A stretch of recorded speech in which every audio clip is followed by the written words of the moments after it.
Folks, this is Steve, the drummer at YouTube.com, where we're bringing yesterday's music into tomorrow, talking about all things drum related, drum covers, drum gear, and practicing techniques, and just overall general drumming channel. So anyhow, today I wanted to bring you another installment of the ever not so popular series, What the Hell Was I Thinking? And today in particular, I want to address my recent purchase of the Roland TD50KV2 and getting rid of the F-note drums that I had been using for the last 18 months. So here we go. I'm going to get into a couple of things that led to my decision to trade in my F-note gear and go back to Roland.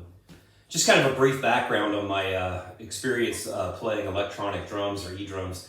I started out with a TD11 kit back around 2016 or so, give or take.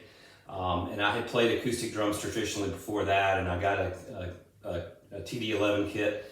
And I won't go too deep into this because I've talked about this in other videos. But basically, I started out with a TD11 kit, traded it in for a TD30 kit, ultimately got the TD50 digital upgrade pack, which at the time, the hi-hats had not been created yet. So I got the digital snare and the digital ride cymbal in addition to the original TD50 module.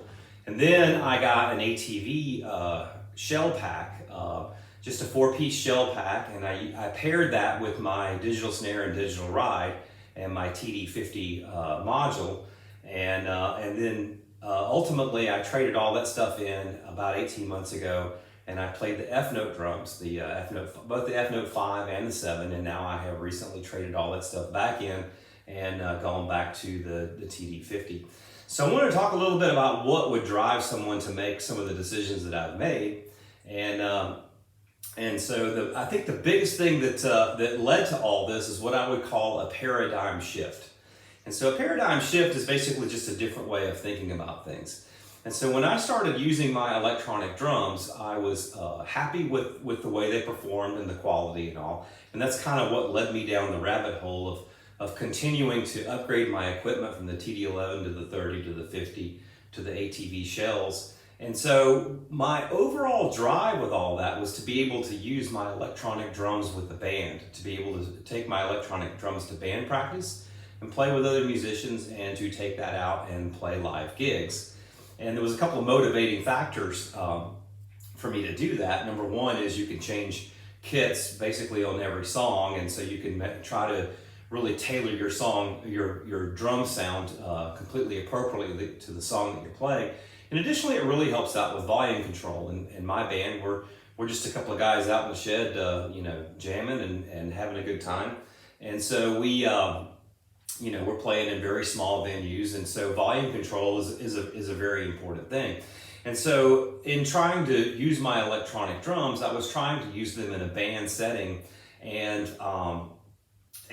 basically have them replace acoustic drums. And here's where the paradigm shift has occurred. So probably about 18 months-ish or so ago, I had the opportunity with my band to go and do an outdoor gig. It was kind of like a late summer, early fall type of festival outdoors.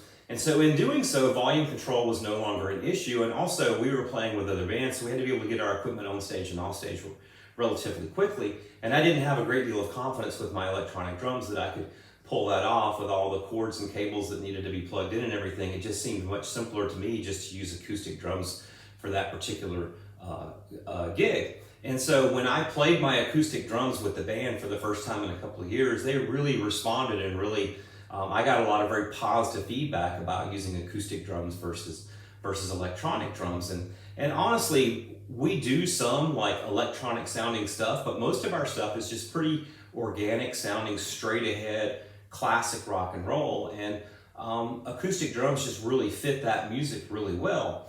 Additionally too, as a drummer, I've always been pretty heavy-handed, especially on the snare drum. And so a good cutting acoustic snare drum is just kind of part of the sound that the people that I've been jamming with have kind of come to appreciate in my drumming. And so when I played the electric drums, I was able to get a different type of sound, maybe a more rounded sound in terms of everything being more balanced within the kit. but that's just kind of not what the people I play with were expecting. So I say all that to say, I tell this long-winded story to say that basically I started using acoustic drums again with the band, and so that kind of left me looking at my electronic drums in a very different light. So kind of to sum all that up, my paradigm shift was I stopped trying to make my electronic drums into acoustic drums. I've decided to let my electronic drums be electronic drums. And I know that sounds kind of weird or whatever. So in the past, I wanted acoustic looking electronic drums. I wanted, the full-size shells versus the pads. I wanted everything on stands versus racks, because when you're moving your gear around and setting it up and tearing it down, for me, it was easier to transport stands and set those stands up than it was to transport a rack. The list kind of goes on here as far as what my desire was for my electronic drum kit. I wanted acoustic sounding drums. I wanted acoustic sounding electronic drums that really fit well with the music. And so in this paradigm shift, I'm kind of going 180 degrees in the other direction. I'm leaving my electronic drums set up at home, and I'm using that electronic drum set to practice on at home and to learn songs on, and I'm also using it to record drum covers. And I feel like the Roland platform in general does a really good job with that. And conversely, I'm using my acoustic drums now with the band, and my acoustic drums look like acoustic drums. They sound like acoustic drums. They're set up on stands. They're easy to transport. And so that's just kind of, some of the things that led into all this. So as my paradigm has shifted, and I'm wanting my electronic drums to be electronic drums, F-Note has a really good product, and they do some things really, really super good. Conversely, I think maybe Roland offers more. And I'm not trying to downplay, I'm not trying to bash one company and not bash another company. Every product has its features and benefits, and has its applications, and has its strengths and weaknesses. The F-Note samples are probably in a lot of cases even better than the Roland samples. However, the F-Note module is not nearly as capable as the Roland module is.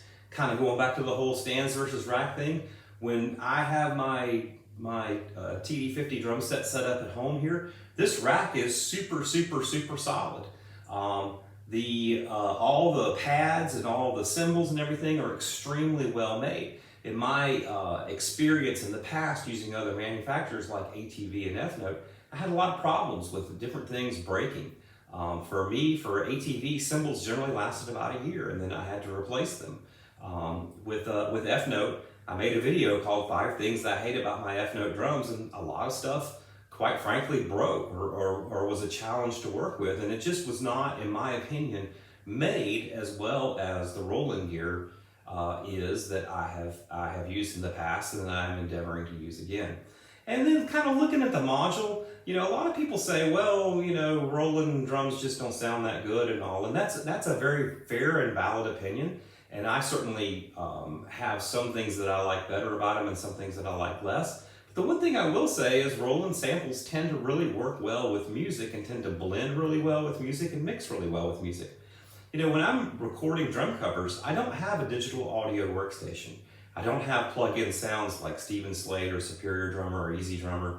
I don't have like a whole rack of effects, compressors and all these different things that I can add into my mix.